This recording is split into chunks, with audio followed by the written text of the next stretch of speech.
From We Are Spectacular, this is the Spectacular Marketing Podcast, a podcast about everything brand, marketing, digital and social for the food and drink industry and beyond. So as I'm on my holidays, I've actually got a little bit of a special for you this week, in that it's an old episode, but a new episode, if that makes sense. I was up in Glasgow in March, April time, and I caught up with an old friend called Alan McCorkindale. And Alan and I go way back to university days. And Alan is now a lecturer at the City of Glasgow College, which is a fabulous place teaching real cutting-edge methods in terms of everything to do with retail, marketing, catering, all sorts of different things. I had the pleasure of being invited to do their podcast and be a guest for them to talk about my journey and how I got to start Spectacular and also be lucky enough to work with brands like lastminute.com, Barclaycard, Pret and YO, Sushi, different things like that. And sometimes I'm asked how I managed to be lucky enough to get jobs like that too. So I thought it might be a nice chance to look at that and also just pass on some advice to maybe some people who are starting out in their career or starting to think about their next move. So I'll hand you over to Alan and also to Ashley Murphy, the senior lecturer for the retail and marketing department, who interview me on their podcast, if that's not too weird, to ask me questions about my career. I'm delighted to introduce Mark McCulloch, CEO and co-founder of We Are Spectacular, a branding and marketing agency based in London. As well as Mark, we have Ashley Murphy, senior lecturer for our marketing and retail department. A very warm welcome to both of you today. Hello. Hello. It's cosy, Mark. It's very cosy in here. It's very cosy. Okay, Mark, let's get to it. Taking you all the way back to the late 90s, early millennium when you were starting out, kind of what got you started on this career path? Yeah, well, so thinking about it, I always was interested in marketing because I used to work for a record shop that probably no one listening will remember, called Our Price. And when I worked there, basically I was always fascinated on how a record would come out. It would then get into the public consciousness, then it would be number 10 in the charts, then number 5, then number 1, and then the album would come out and then these people would become famous. So I was always really fascinated about the marketing machine that was behind that. And at the same time, I ended up studying mechanical engineering at Strathclyde Uni, which I failed miserably. So I got in it by the skin of my teeth, and it was what my parents wanted for me, but not so much what I wanted for me. So when I went through the course there, things like thermodynamics and fluid mechanics just weren't really exciting me too much. And I had a bit of a rethink, and I think it's a brave thing to really sort of question it at that stage. But in my heart of hearts, I knew that marketing was what I really wanted to do. So from there, I had a wonderful guidance teacher called Mr. Gillis, and he used to come in and order his records from me. He really loved jazz music. And in those days, you couldn't download it straight away. It took 6 to 8 weeks to actually get a record. And he just gave me a bit of advice and said, look, come in and have a chat and let's see about what your options might be. So the thought of doing 6 retakes on some of the exams versus maybe starting to do something I really wanted to do, seemed quite appealing. So I looked around and I chose to go to University of Paisley.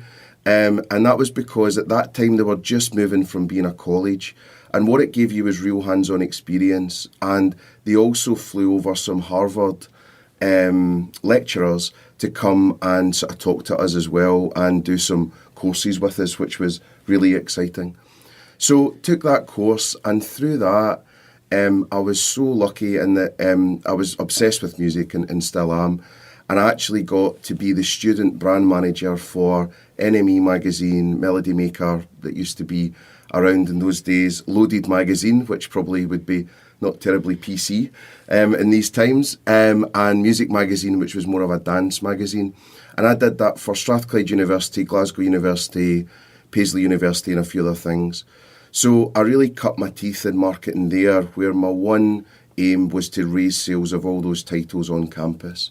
So was set tasks every month, and all I really got in exchange was some experience and some free gig tickets and the sort of plaudits of being able to tell people that I worked for the NME, which was quite cool in those days. And then, it worked out really well. Fast forward a couple of years, in that it went so well that I then got offered a job to actually run the student marketing for NME and Loaded, etc., and some other accounts with a company called Get Real down in London. So they really gave me my start. So I finished my last exam on a Friday, moved down on a Monday, and it was really scary. So panic attack on the Friday night, really worried about leaving family, friends, everything behind, but just thought I had to go for it. So that was the sort of start of it, really, in the sort of 99, early 2000s. And can I just ask, Mark, what was your, just because the students obviously listening, they would be interested, what was the degree in you did at Paisley? Was it specifically a marketing degree? Yes. Just because it can be other avenues? Yes, so pure marketing. Pure marketing. And what age were you when you moved down to London? I would have been something like 23, I guess. So quite scary. Yeah, and scary, quite young. And also with my wife that I'm with now, we went together since school, so I was leaving her behind and all the rest of it. So yeah, it was a real big sort of wrench on that sort of family dynamic. But I think we realised that the main opportunities for us, certainly in marketing at that time, I know things have changed now with the advent of digital and entrepreneurialism and all these things. It's very different now. But then, really, the big marketing jobs were in London. I mean, that was where it was at. And to make it, in inverted commas, unfortunately, that's what you had to do, because I think there was only like 2 marketing jobs that I really, really wanted in Glasgow. One was Iron Brew and one was Tenants, and I still do, probably. So, and that was about it. And the fight for jobs in Scotland was so hard. Whereas if you then look to Milton Keynes or Reading or London, there wasn't 500 people going for that one job. It was a lot less scary. And did you say it was agency work you went down to work Yes. in? Was it? Yes. Yeah, so I went agency side first. And so I ran those student marketing programmes, but also was lucky enough to do the Viz, which was great fun. And independent doesn't surprise me, Mark. lots of innuendos and rudeness. And then also, the Independent.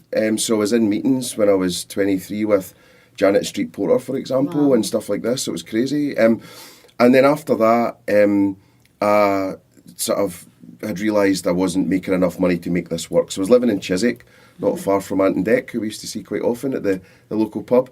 And it was just really expensive, and I was getting myself into a bit of debt. So I moved back, and the weekend that I moved back to Glasgow, my wife got a place to go down to Milton Keynes to do a graduate course for BT. So we sort of swapped. I got a Kilmarnock season ticket and went to games. A rather foolish thing to do. Not these days. No, of course, yes, you're top 6. Stevie Clark. So I mean, that was kind of fun, and then it's sort of every other weekend. So again, we just made that work because we were just trying to grow our careers and trying to have a good start in life. So we did that, and then basically after that, I went to independent insurance. So completely different change. I was a salesman, basically, a sales executive, and I would have to plan routes for where the salespeople were going. And the job got described to me as the boot boy in the boot room. So it was, you'll be first in and you'll be last out. And if people were coming up from down south, I'd have to take them out to casinos or other places, and then be out until 2-3 in the morning. I'd still have to be in for 7:15. So I think that gave me the work ethic, to really realise that there's no such thing as luck. It's just really, really hard work. Say yes to everything and just do it. You'll find a way. Even if you don't know how to do it, say yes, and at least now you've got Google, right? Back then you had to figure it out in a different way. So from there, and a couple of great pieces of advice as well through that might help people, was one of my managers was phenomenal, and he said, never let anyone stand in the way of you doing your job, not even me. Which I just thought was one of, so along the way I've picked up these great wee nuggets of advice that hopefully anyone listening it'll save them 2 years of heartache when they go into the wider world. So, I think that's a really good one about being persistent, in terms of doing the right thing. So that was cool. So it went bankrupt. And Price Can I put in a disclaimer that wasn't your fault? No, it's nothing to do with me. Yeah. Despite the rumours. My sales were going fine. Glasgow was top performing branch. It was all good. But yeah, so it went under, unfortunately, because it really was the sort of darling of the insurance industry. And yeah, we all went to all bar one, because our credit cards still work. And we had a few drinks to drown our sorrows. And then, yeah, I had to go and think about where I was going next. So the natural thing was to move back down again. So moved back down, and I got a job with a motivation agency. So in Milton Keynes, there was 200... So I moved to Milton Keynes. There was 250 recruitment agencies at that time, and there wasn't enough people for the jobs. So all I did 9 to 5 every day was have my CV under my arm, like LinkedIn didn't exist, a big batch of them, like a big ream of paper that you'd put in a printer. And I just knocked on doors and handed them out. So then I, luckily, within a couple of weeks, got this job at P&MM. So they did motivation programmes, which I'll talk about in a sec, but they did them for AA, British Gas, Sony, Fiat Cars, Alfa Romeo, Land Rover, all this. And basically what a motivational programme is, and it's definitely part of marketing, is how do you incentivise your staff to do a better job? So, for example, if you're calling a call centre, how do you incentivise someone to pick it up within 2 rings? How do you incentivise someone to sell aftercare on your car better, or financing? So behind all that, people are getting sent on holiday, for example, or winning prizes for doing this. The downside of motivation a lot of the time, though, is the fact that it's only the top performers that get motivated and incentivised because they're always winning. So this P&MM was great because it was actually figuring out how you could incentivise everyone. So everyone earned lots of little points that then got them to something. But the reason I'm telling about that bit was the digital age was coming, and I could see a gap. And another great piece of advice is, if you see a gap, fill it. If you see a vacuum, get stuck in, because other people might not spot that, and it will really help you stand out. So I could see digital age was coming. I could see that the designers and the suits, like the account teams, the salespeople and marketing teams, weren't talking to each other.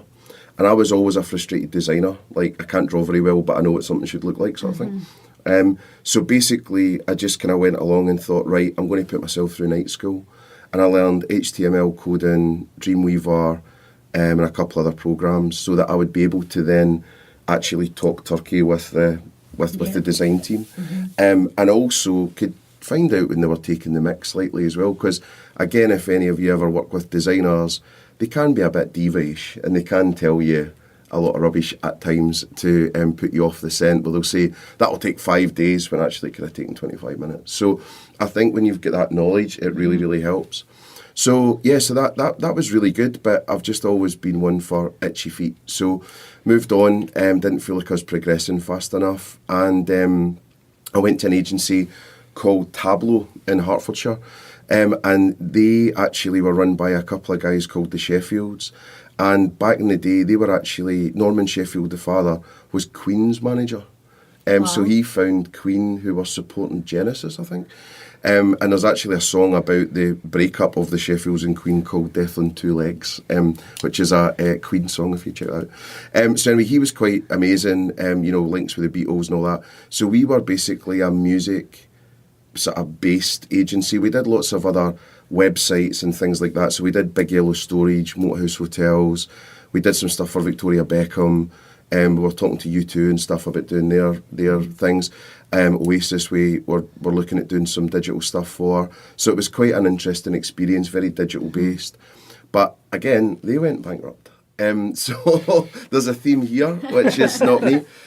So it was just hard, a small business, and didn't handle things very well cost-wise. So bailiffs turned up one of the days. We were all running out the back doors with the most expensive machines, putting them in cars and driving off to make sure they didn't get them. But that's just part of being, rock and roller, part of growing up. So anyway, that was kind of going under. It managed to stay afloat for a while, but again, I thought, I better move. So then it started to go into client side. So the whole thing I saw was I really wanted to run my own agency at the end level, if you like, if you think about it as Sonic or Super Mario Brothers, whatever. And I just saw everything as picking up the stars and the levels to get there, because no one was going to trust a 23-year-old kid to start an agency then. Now, definitely. Then, not so much. So I went to, we actually went to see Mamma Mia on me and my wife. And we had an argument on the tube coming back. And I saw this old tramp with Guardian G2. Do you still get G2 in Guardian? It's like, it always had the marketing jobs in. So it was a good read. And I don't think so. No, not sure. But this guy was reading it. And I thought, I wonder if I can grab that off him or he'll leave it. I wonder. Anyway, he left it. I thought, great. So I had a wee look, and anyway, as I say, we weren't speaking. So I was flicking through, and it says, Experiences Manager for lastminute.com. And it was based in Leighton Buzzard, which is where we lived, outside Milton Keynes. And I thought, this is incredible. So I applied for that. And what happened was I didn't get it, because it was more of a product job than a marketing job. So if you think about experiences, it's like spa days, rally days. And I had no experience in negotiating, buying that stuff, selling it, all that. So, but they said, luckily enough, sounds bad, our marketing manager's broke her leg. She's not coming back. Just down the stairs. Yeah, wasn't my fault. By a man with a beard and glasses. Just iron brew all over the floor. Mysterious that. So they said, yeah, do you want to come back and interview for it? So went in, and luckily enough got it. Tim and Nikki were wonderful to me. But it was a little agency called Exhilaration. So it was basically second in the market to Red Letter Days, that the Dragons bought back then. But it was owned by lastminute.com. And they were sort of doing their earn out, and it was fully moving over. So Tim and Nikki left there. Myself and a guy called Tim Bishop, who's now at Laithwaite's Wines. The two of us then sort of ran it a bit and tried to integrate it into Last Minute. And then our reward for doing a good job of that, so they said anyway, was we got an iPod, which was nice. We got one extra day's holiday, which was nice. And then we also got, not the choice, but we got asked what we would like to do. And I was lucky enough that I just said, well, I want to work in the marketing department at lastminute.com. That's all I've wanted to do since I took this job, really. And luckily enough, I got it. So I got something called Lifestyle Brand Manager. And what that was basically like all non-holidays. So theatre, music tickets, all that. And I think what Brent and Martha felt, who started lastminute.com, was it was just becoming too much of a holiday company, and that's not what it was. So again, it was great because it was a brand new job, got to make it up as I went along. And I didn't know so much. I mean, I remember getting called down to a meeting by my marketing director, and he was asking me what adverts he should buy. I had no idea. I had no media training, nothing. So I'd seen the morning before that I quite liked McDonald's took the back strip of the Metro. So that was kind of my answer. And then they went and did it, and I thought, so then I thought, I've got away with that one, but I better go and find this out for real. So I phoned the media agency we worked with, a guy called Adam that is part of our network now. And then Adam just took me through a couple of days media training to then say, this is what a 6-sheet is, this is how much a column costs in The Guardian, this is how much it is in The Sun, whatever, this is why you do this. So I think a lot of it is just about confidence and just having an opinion, having a point of view, even if it's the wrong one, just don't say nothing, and then, but spotting that you don't know and then figuring it out pretty damn quickly after. So then I was here for years and I ended up sort of head of brand for Europe, which was great. And so I helped out with Australia and Singapore and stuff as well. That's quite a leap, Mark. So you've went from kind of not knowing about to head of Europe and well, and that was just kind of perfectly normal for another human being to go from. Well, I think it was just so much fun. I mean, apart from our price, the record shop, which was the most fun ever, it just was a fun job, and it was a whole. What lastminute.com seemed to have was a knack for just hiring misfits and like left field individuals that wouldn't fit anywhere else. And if you look at the class of whatever year that was, 2000 to 2006 or whatever, pretty much every single person has went on to do something incredible. So Martha Lane Fox is like the Baroness of Soho now and like a peer.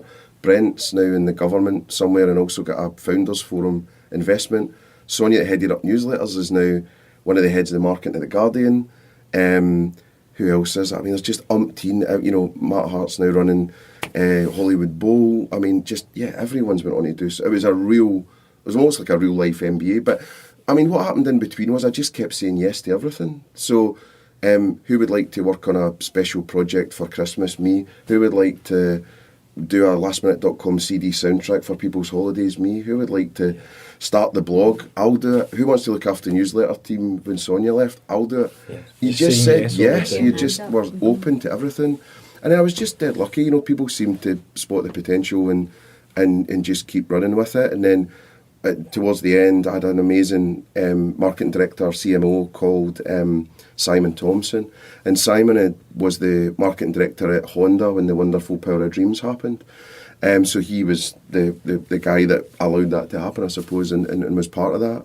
And he's then went to Apple after Last Minute, and then lastminute.com, I should say.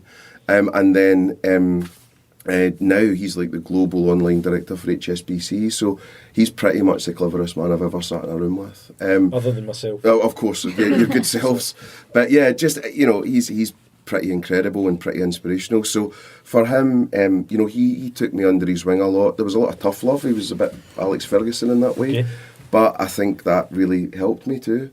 But then what I was so fortunate about at the end was it was my job to take the 28 brands that lastminute.com had that were all fighting against each other and go through a brand process to get them to 6 that actually would start to make money. And I learned, again, I'd branded my title all these years. I didn't know what brand was. I was always just kind of a marketing person disguising.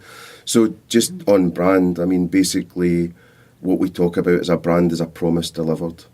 And I learned this amazing process for doing this, which gave birth to Power of Dreams, Honda, Ultimate Drive Machine, BMW, or was certainly part of that journey.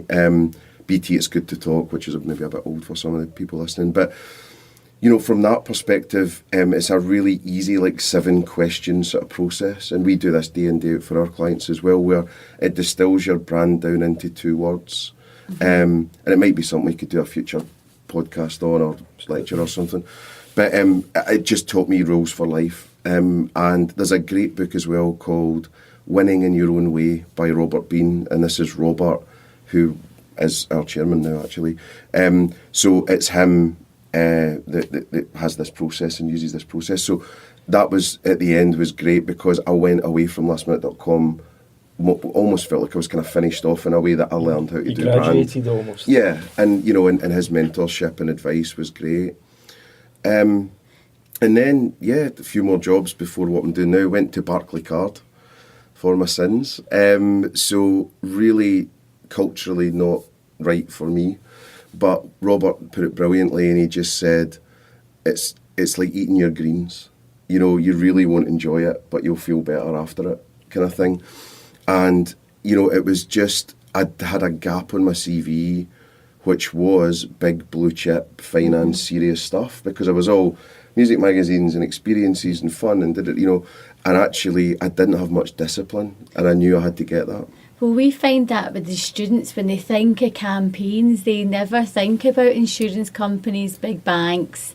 They always think about the most exciting, like the music. So and it's sort of good to hear that you maybe feel that you maybe have to experience it as well, just to make you a more well-rounded marketing person. Well, definitely, because I think if you've only got one string to your bow, then it makes you 1D rather than 3D, 4D, 5D, 6D, whatever.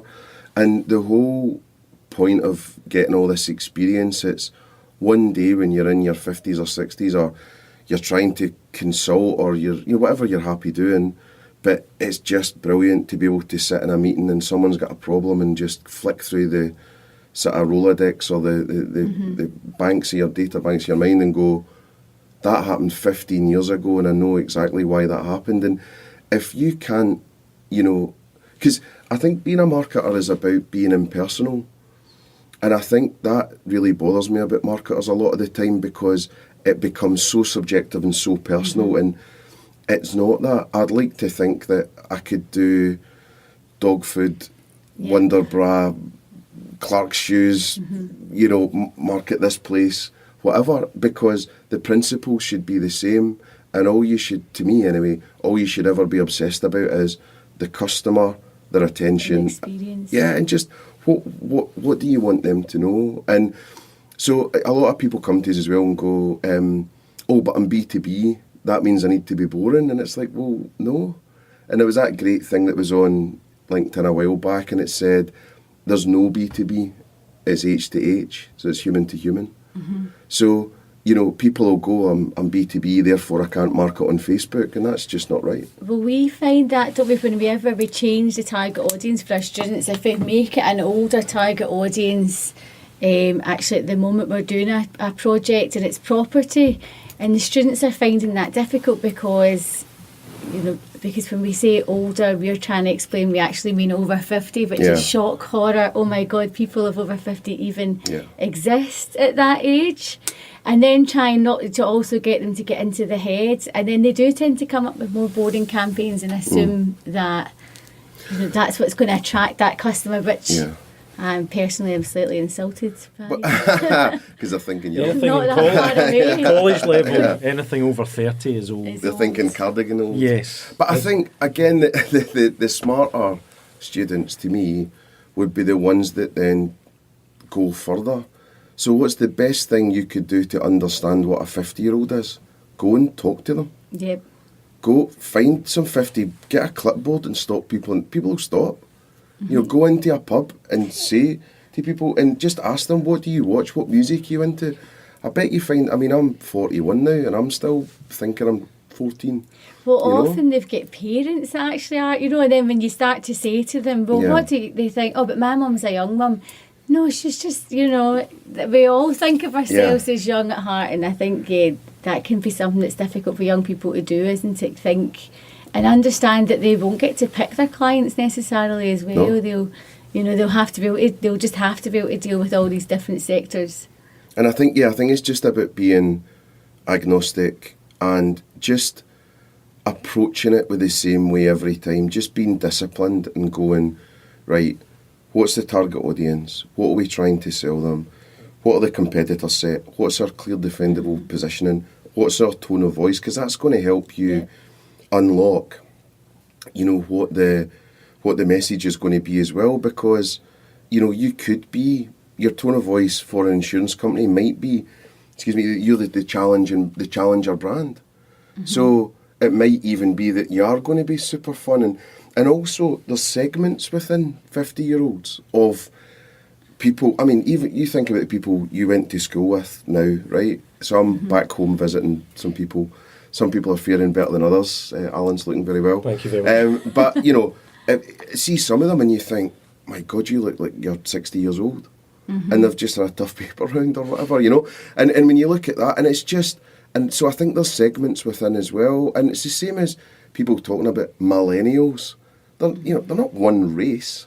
You know, they're actually the most individual age range that you could find. It's crazy, you know. So I think it's just being disciplined, you know, and I think that's definitely something I would have wished for myself, was maybe going through a bit more disciplined training.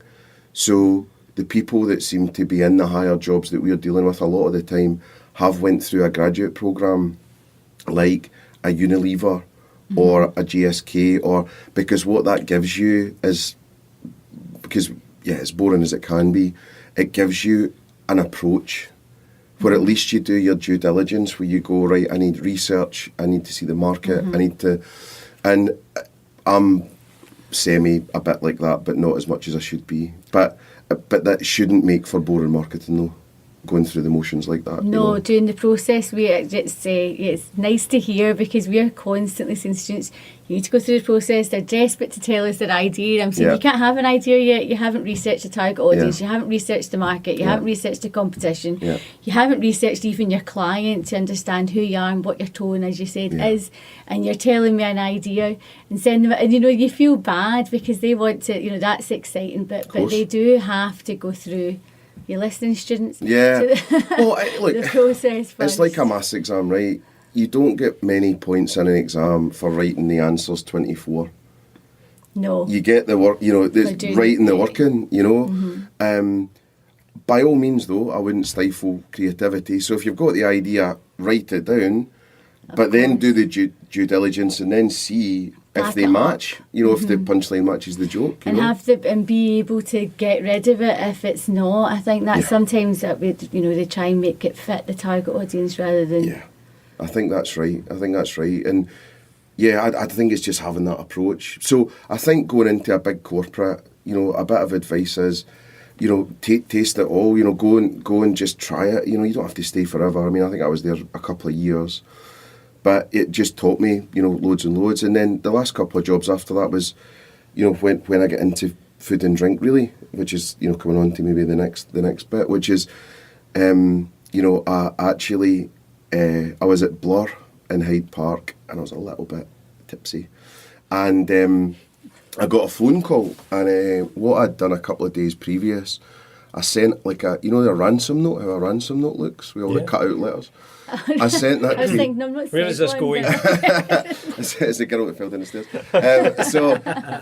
So I sent a ransom note to Yo Sushi. I saw an advert that they wanted a market manager, and I just said, help, I've been captured by a bunch of bankers, send help sort of idea. And it stood out enough. And this is another tip I'd say is stand out. There's an incredible CV sort of application for an agency called VaynerMedia. So Gary Vaynerchuk, I don't know if maybe some of the students are listening to him, but please just spend all your time consuming his content. So he's a force of nature, genius on digital business. And Kendrick Lamar, the rap artist, he had a new album called Damn, and the guy mocked up the cover and then did a video of him rapping his CV of why he should have a job at Vayner. Brilliant. And got the job, obviously. So again, anything you could do. Back in my day, it was putting your CV around a tin of beans or in a pizza box or whatever it was, sending a ransom note. But don't just send a 2-pager. It looks like an infographic, or go onto Pinterest and say best CVs ever and all that, and there'll be a million of wee ideas you can magpie and steal with pride. So I sent that and I got the phone call and they says, the CEO would like to see you tomorrow, and I was like, oh God, I'm a bit out of shape. So I went to see them and ended up 5 interviews, so it was pretty hefty, because they wanted to be sure on culture fit and sort of understanding and stuff. So I was lucky enough to get it. Went in as sort of senior market manager, worked my way up to sort of head of marketing director, and then ended up on the board, which was great. I think I was 33, and it was pretty exciting to phone home and go, I'm on an exec board. That's quite cool, and the shares and all that stuff, which was weird. I can remember taking that phone call. You were my first phone call. I was actually second phone call.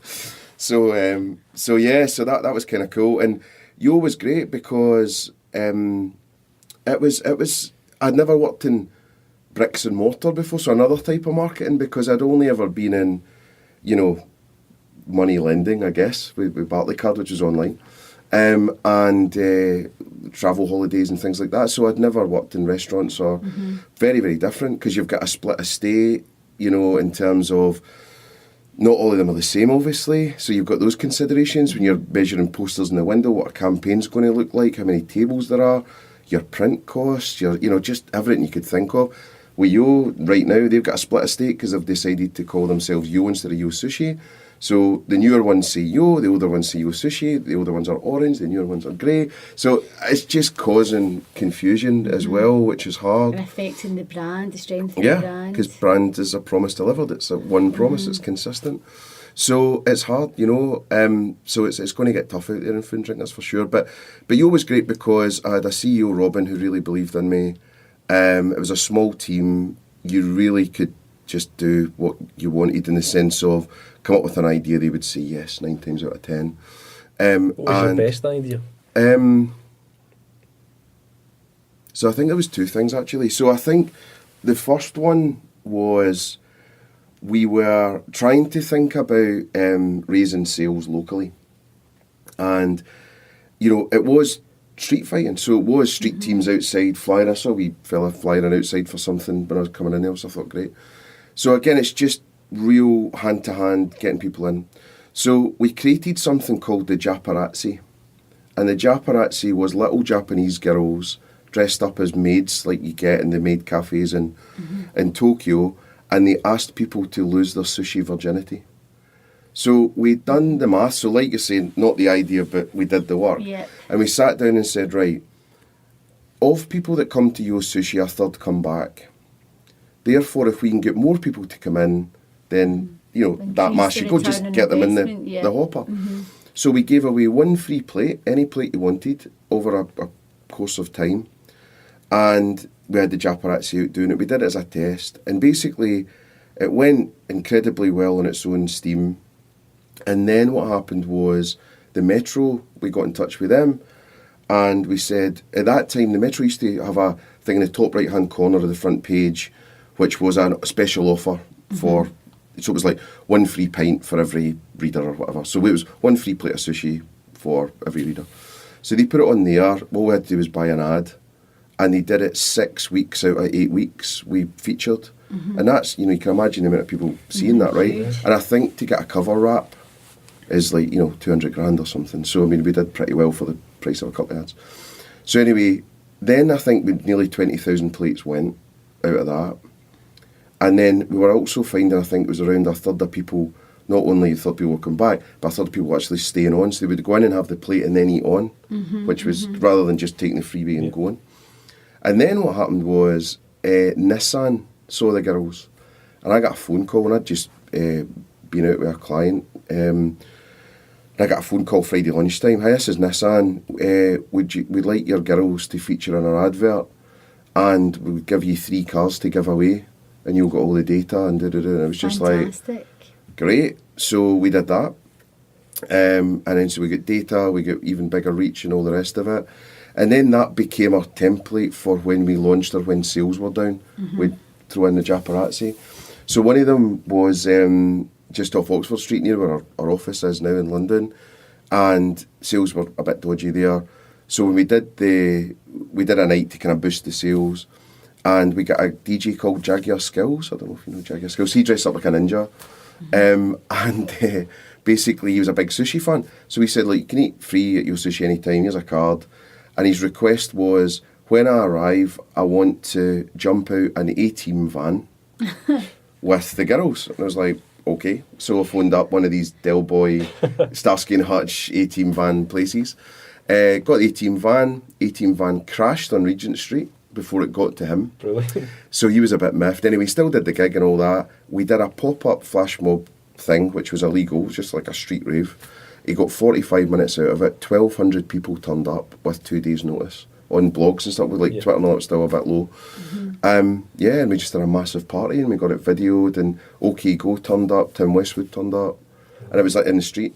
It was really hot. So that was great. But basically, if that went wrong, I was going to jail that night, which Jaguar Skills knew, and he played some sirens. Right. At one of the bits as if it was, and I got really worried. So that was one of the things. And then the other one, the best investment I think I made was I took on a serious social media agency. And this was when, you know, people weren't paying attention to social in business much at all. They didn't think they could afford it. But I think we paid something like 10 grand a month, which was big money then for a social media agency. But they did Arsenal stuff, they did Psychos, you know, Simon Cowell's stuff. I think he did Sunsport maybe as well. So they were called Punctilio. They don't exist anymore.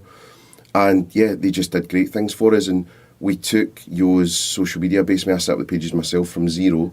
So the first incentive was we bought lightsaber chopsticks you could only get in China.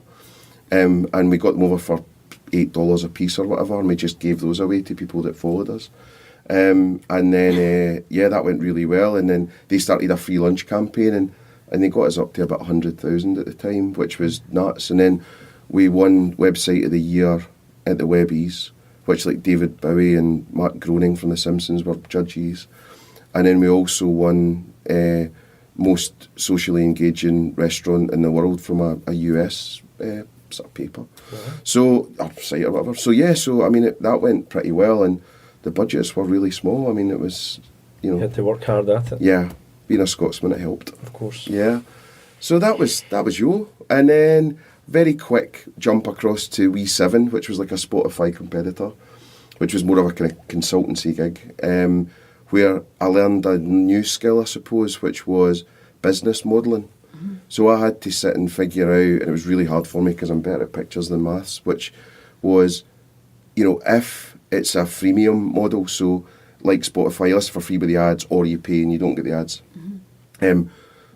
How would this work? How could we get this into money spent on marketing, acquisition, and then profit at the back end, plus the costs of it sort of going forward, which were heavy. But anyway, we proved that it wasn't really working that great. The data was the best thing that we had. And sold it to Tesco. So they bought it. It became Blank Box Music. And then we all pretty much got fired because they didn't need us. And I started, at that point, Spectacular Marketing. And I started Spectacular Marketing for about 3 days. And then a job came up for Pret and YO. And it was head of marketing there. And I thought, I've got to give that a go because they are the masters of this whole thing. Everyone wants to know about Pret. I mean, it's kind of like working with Google or Facebook in the food industry. It's the one. Certainly down in England, and I just thought I'll go and be a sponge. I'll go down and just learn. And that's what I did really. So I was there for a year. Lovely, lovely, lovely people, as you would imagine. It's true all the way through in terms of the goodness of the product, the goodness of the people. They've got it down to such a fine art. Such a great thing as well was you were marketing between 6 and 9 months out, which most companies aren't. Most companies are going, right now, as we're sitting here, oh my God, it's Mother's Day. What are we going to do? Right. Everyone's doing that. And I think the thing with Pret is they were just so slow and steady. Proactive rather than reactive. They just got it down to a T. And you'll see with their innovations as well, like none of them come lightly. They've just launched a charcoal shot, like a little shot of charcoal, which is, very much on the radar and stuff, but they don't jump to the trend straight away. They'll sit and, but when they do it right. And yeah, I mean, it's no surprise that, they're doing so well, and every week the budgets were being smashed, and every other job I had, I was a promotions jockey where it was, how can we get sales, we're behind, whereas with Pret, all they ever did was really just focus on the quality of the ingredients, the quality of the staff, and the quality of the packaging and all that, and they just felt that then the profit will just happen. I think, but there's something to that. I mean, even if it's super early in the morning, I walk past the Pret and you can see the team having breakfast together. And I think that's just to me, that kind of symbolises a great work culture. Yep. There doesn't seem to, I'm sure it's quite fraught at times, but they're just nice guys, nice people that kind of enjoy their job almost.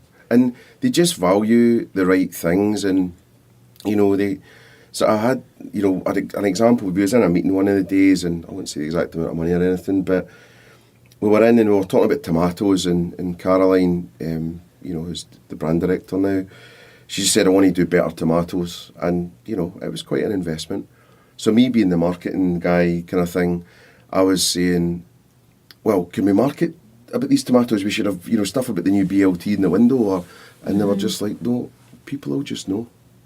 And they had this thing where they're just like, is it right for the farmer, the staff?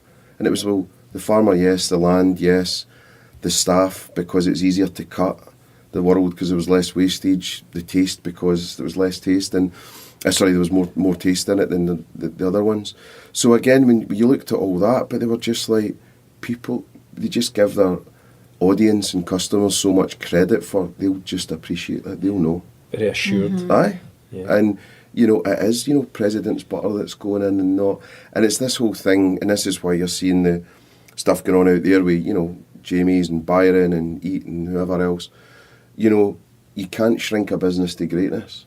So, the whole thing is the money people come in and they look at it. So A, they're probably overextended, and B, they try to run it from a spreadsheet.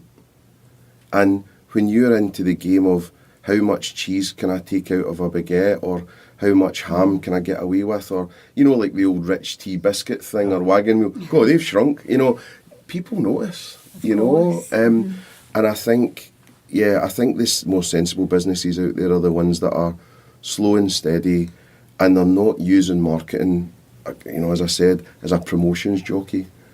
It can be difficult, can't it, for the marketing person, because the line between giving advice on operations and their job as a marketing person, we find with our students, they get clients and they'll say, well, we think that the client should change this and be an operational thing, and we sort of think, well, you can't do that because the clients came, especially with the relationship we've got where it's a student-client relationship. Yeah. How did you cope with that, dealing throughout your time, if you've got a client that comes in where you think there's actually an issue maybe with the product or service? Yeah, well, I think I did it in a few stages. I think when I was at YO and Pret, I didn't feel I had too many rights to go steaming in. And, there was clear lines where you would say, look, I think this would be better. But I think, we worked well as a team and we trusted each other. We'd have those discussions. But the ops at YO and Pret were so good that actually they were spotting these things anyway. Now what's interesting is you're saying there's that student-child, parent-child relationship, client-student relationship. From that perspective, we're in a nice sweet spot now, because I think with the years' experience that I've got, people now trust you and want your advice, where you can actually say, actually, I think the queue's going the wrong way, or that messaging needs to change, or that ingredient doesn't work, or your menu boards suck, or whatever it is. And, so I think people are looking for that advice. Whether they do it or not, it's a different story. And the way I always see it is, so I think it's about being a determined diplomat. Yeah. Never lose it, never, because at the end of the day, would you like operations telling you how to do marketing? Exactly. So it's a two-way. There's a relationship. Well, I think it should be a symbiotic thing that both of you are actually helping each other. And if you take departments out of it, and actually you become a customer-centric organisation, what's best for the customer? And as soon as you ask that, that's a very different conversation than, I don't like that poster because it's blue and I had a blue car once and it didn't work. That's the kind of stupid debates you get into sometimes with the HR person giving their advice on which you don't care about because you don't talk to them about their policy. So I think I would change the game a bit and almost not go into department, and then maybe you lead an initiative, again, fill in the gaps. If there's nothing in your business to actually go, the businesses that are surviving, I've noticed, are, Pret and because they're customer-centric and they've got no ego around the departments. What's best for the customer, and then lead it out from there. But it is hard, and that's just part of life, in terms of the politics behind everything. I mean, restaurants definitely, and retail, I'm guessing, is so operations-led.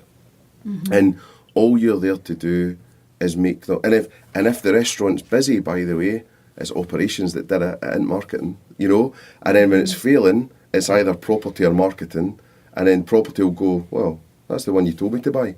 So it's marketing's fault. So it goes like that. But I think it's just keeping positive. And the thing, if you do something, it's better than doing nothing. But if you see something really wrong, then it's about being, as I say, that determined diplomat that's going around stakeholders and just starting to lobby for it a bit. And then, and that's one of the things I learned at Barclaycard was, how do you get things onto the board's table and onto the board's agenda? And it's a wee nudge thing. You can't go steaming in one day and say, I don't think we should do sushi anymore, or, we shouldn't have open kitchens, or whatever it is. So, I think it's just being strategic, and it's a marathon, not a sprint as well. These things take time to change. Well, that's the thing, is that you can't learn that and it's a skill set. It's something that you learn through experience as well. Definitely. Students starting out, it's great to know that, but they'll have to experience the highs and lows of their job and make mistakes as well. Yeah, definitely, definitely. So, and then I think that was nice. So then Pret, and then started this. So and here you are. Yeah, I got 3 months' wages from Pret, which was lovely as a thank you, and I had 3 months' wages in the bank. And Mrs. McCulloch said, "Don't screw it up." good luck. pressure. And that was pretty much it. And it was the worst time to start a business. We'd just moved house, we'd just had a baby. Stupidity, really. But I started out as spectacular marketing, and it was just me. And then what I did was, I was a consultant, but then before long people would then say, oh, do you know a guy that does a website, do you know a girl that does this, or whatever. And then, so what I did was I mapped out like a football team and just said, right, every vertical within brand marketing, digital, social, I've got an A, B, C, and maybe even a D option for through all my contacts. And then I created a spectacular network. So the way that I did it was I'd charge a day rate or a project fee, and then I'd take a commission off everyone that I'd used, but I'd make sure they didn't put their prices up for the client because that was unfair. And I did that for, first couple of years. And then myself and my two partners, they'd been my design guys forever. And we just decided to get it together and start We Are Spectacular Limited. And now we're 16 people.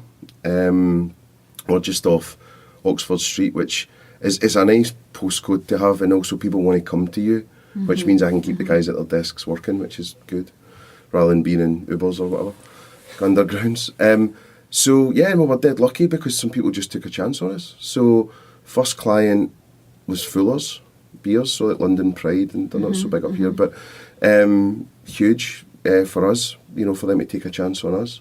And it was enough to, sort of pay the mortgage monthly and keep the wolves from the door and things like that. And we learned a lot from that. But it was just that work ethic as well. We started really lean, and we worked 7 to 11 every day. And you were working weekends as well. And again, you were saying yes to everything and figuring it out. You sort of roughly knew a lot of it, but some things we just hadn't done before. So, or done it in that certain way. So it was just, you were learning and researching, developing whilst getting paid. So it kind of worked out quick. And then you get a body of work. And also we said yes to so many free things as well. We just did things for free. To get your name out there. Just to get the name out there, just to get a body of work. Because you're creating a brand as well, aren't you? Yeah. And the reason for the name was, reasonably blind, but basically two Ronnie's fan and all that. But my wife had a cupcake company. It was called Marvellous Cupcakes, and I just liked that big grand word with what you did. I thought it was quite a nice mix. And then so the spectacular word kind of stuck. So the idea is, and still is, I was talking about this earlier, is that we'd create like spectacular group, and then underneath I'd have spectacular brands, innovation, marketing, people, ideas, and that was the thought. And it works with all. Yeah, who doesn't want that word? You know what I mean? For anything to do. So, and it kind of gets a bit of a laugh. People go, you're cocky, or it's just, and you can be a bit self-deprecating about the whole thing. But the number one thing for us was getting out there and getting our name out there.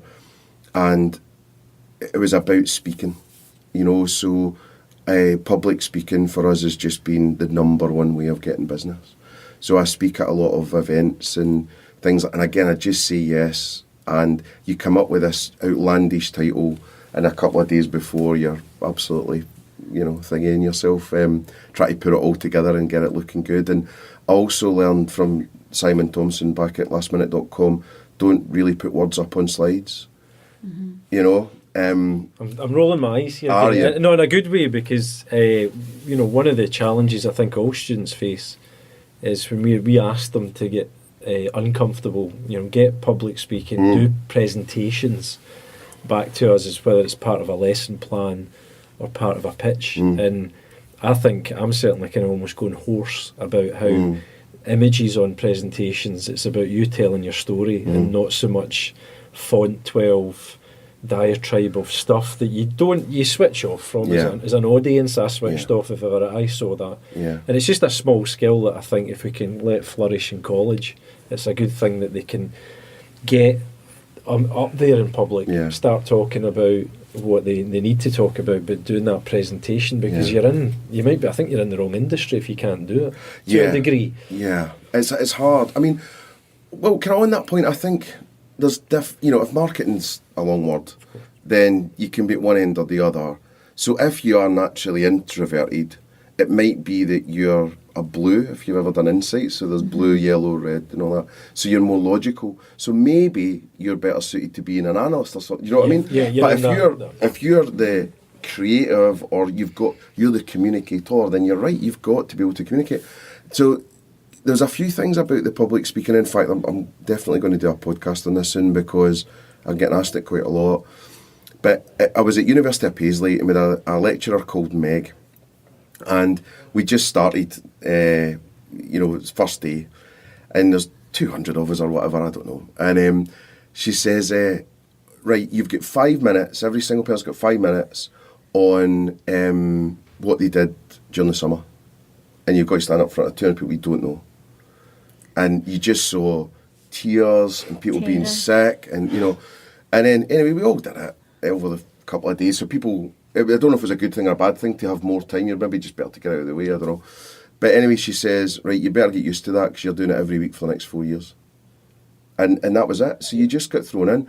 But back to the Simon stuff, and you're right on the font size and all that. So there is a time and a place for font size and all that, which is if you work for one of the financial institutions or someone like that, they'll have a format, they'll have a way, and it will look a sea of sameness, but that's the way that they want to receive the presentations. In that perfect template with the fonts, they'll only want 4 points per slide. It can get like that. Barclaycard certainly was. And I learned fast because I get into trouble a lot with that stuff. But what I was shocked with was just someone breaking the rules. So, someone getting into IKEA and walking the wrong way from the arrows, right? You're like, I didn't know I could do that, So I saw Simon doing his presentation and I was like, my God, he's using different colours, like browns and yellows that look 70s font, and then he's got some futuristic. I was like, oh my God. And then he had film clips playing in with music from Romeo and Juliet, the Leo DiCaprio thing. I was just like, oh my, blown away. So I took that. So I tipped to anyone doing presentations, if anyone hasn't used Giphy yet, so Giphy, just use that, and I'll also send links to me doing presentations with it in. And it just means it's a feast for the eyes for the people watching because there's movement and fun. Mm-hmm. You can make it fun, but the hard thing on you as a presenter is you need to have this off pat. Yeah. You need to have it. So the best tip I could give is, in talking about being uncomfortable, I went on a stand-up comedy course and I got a tip from a person a while ago to go and do it, because not that it would make you funny, but what it would do is understand the structure of how to structure something you're going to say in a really kind of captivating sort of way. And it teaches you little tricks as well, that if you've ever seen a comedian where they maybe tell a joke at the start and there's other stuff, and then you go all the way back to that first joke and you laugh because so that's a callback. So that works as well. So you maybe make a bit of a fun statement at the start, something funny happens, whatever it is, something about the weather, the mic doesn't work, something like that. Go all the way, and then you can come back, you trip up the stairs, whatever it is. So it's that kind of stuff, and it's the discipline of holding a mic, getting the mic stand out the way, or how you're getting geared up, or, it's all that stuff that you don't see going on. So that was, and someone asking you to talk for 2 minutes in a funny way about elephants, and if you stutter or stop or stammer, they'll add another minute, certainly smartens you up about how you're talking. So so public speaking is vital. And LinkedIn, just triple down on LinkedIn. I know it's not sexy and all the rest of it. Again, to get your network going, invite everyone, buy in mail credits, just have a brass neck, and the best approaches will usually get an answer, rather than just that automated thing, if you're wanting to build your network out there. And obviously there's meetups out there going on all the time, and actually I think it's an exciting time for all the students because, not sounding like an old guy, but this much opportunity wasn't there when we were younger. There's so much you could do in this connected world, so yeah. Do you still feel it was kind of almost going back to the start about London being the kind of destination? And we've seen lots of friends of ours kind of doing the same thing. You go to London to make it. Do you still feel that's there, or is it more what you can do at home now? Is it, we don't know the flexibility. Some students, they kind of feel as if they can stay in Scotland and make a career out of marketing, etc. I think if you work hard and you're talented enough and you're hustling and all that stuff, you'll do fine wherever you are. It just depends. I think it's really looking at what does success look like to you? For you, yeah. And if it is, a Lamborghini and, we're talking about trips to the Bahamas and a 7-bedroom, then, good for you. But you might have to go somewhere else to have that shot. Whereas if you're not wired that way and it's about job satisfaction, or maybe it's about family life, but you want to enjoy doing a part-time market job, it's what's right for you. And then, reverse engineer that back. And I think for me, I've got my own struggle sort of just now I've moved down to Brighton, which is just brilliant. It's the party central and the beach is there and, all the rest of it, all the great fun stuff going on. But unfortunately, it's such an independent town that there isn't a lot of clients for me that would have the spend that then I could make it work for the agency. So, unfortunately, we're having to stay in London, and also it's about where you plough your furrow. And I've been 20 years trying to make myself known in certain circles there, and that's paying off now. Yeah. So the hard thing is, if I went to then be in Brighton, I'd be sort of starting again. Yeah. Same as Glasgow. So I think it's just what's right for you. But I think you've got to look at maybe what industry you want to go into. And I think the hard thing I saw when I was, younger when we were up here, was people just taking any marketing job, and then they sat there for 9 years in whatever it was, a farm parts factory that they just weren't interested in. So I would maybe start at, what are you good at? Hopefully marketing, if you're studying this. What do you love doing? So is it football? Like one of our friends, Gary, does that brilliantly with a lot of the clubs. And what do you love doing? And try and have a crack at that, because with me it was music and marketing. Of course, it was driven through music for you. And you might end up somewhere else, but just, don't settle. Don't, or if you do settle, know that it's for stability, for then you to go on. Because, I always think about my mother-in-law, and she used to laugh at me and say, you'll never enjoy your work. And it's like, I just didn't accept that. You shouldn't be, a drone. And I think the world's changing so much now, where there's individuality, and with the millennial generation coming through, they expect so much more, and they're not to be talked down to, and quite rightly. They need to be engaged. And so I think it's exciting. But yeah, it's as long as you don't feel, the worst thing's just when you're getting to near the end of your career, I mean, hopefully not at the end of my career, but is the regret, I wish I had done that. Just try and avoid that. If you feel like you might feel like that, then make a change. You're the second person in a week that we've spoken to at the college, and the one common denominator is they always say yes. So Nairn Patterson was a guy that we were doing a podcast with last week, and he ended up in China because he just said yes to it. And I think then that's given him huge opportunities. And he always says, he's a bit very H&M guy? Yeah. Oh, yeah. Mm-hmm. Yeah, and he just said yes. And he's like, he didn't think about it, didn't have a clue what he was going to do out there. A bit like your story, just say yes to things and then kind of work back the way from it. I think it's a great piece of advice. Good stuff will happen. Aye, hopefully. Brilliant. Thank you very much, Mark. It's been a pleasure. So there you have it. Everything you wanted to know about how I ended up in all the jobs that I did and how I ended up starting Spectacular. I hope that was informative and not too self-indulgent, but hopefully it gave some tips and tricks about how you can get the job that you want and also keep moving so that you can go up the career ladder and finally get to pick up all the stars like Super Mario Brothers to get to that end level that you want. Thanks so much to Alan and to Ashley for having me on. It was really good to be on the podcast, and also really great to find out that it was received so well by so many of the students and the lecturers alike. Thanks so much also to all of you who've been listening, sharing and subscribing to the Spectacular Marketing Podcast. Thanks to everyone as well that's been supporting our Tell One Friend campaign. So anyone that you could tell, just one person, about the Spectacular Marketing Podcast would be a big help to us. We saw the heady heights of number 62 in the business charts for iTunes the other day, so that was a real big thing for us. So yeah, we were absolutely overwhelmed. So thank you so much for that. And lastly, thank you so much again, as always, to Gabby, Gaz and Mihal for all of their hard work every single week, for everything that they do to put together the Spectacular Marketing Podcast. I'm Mark McCulloch, and this was spectacular.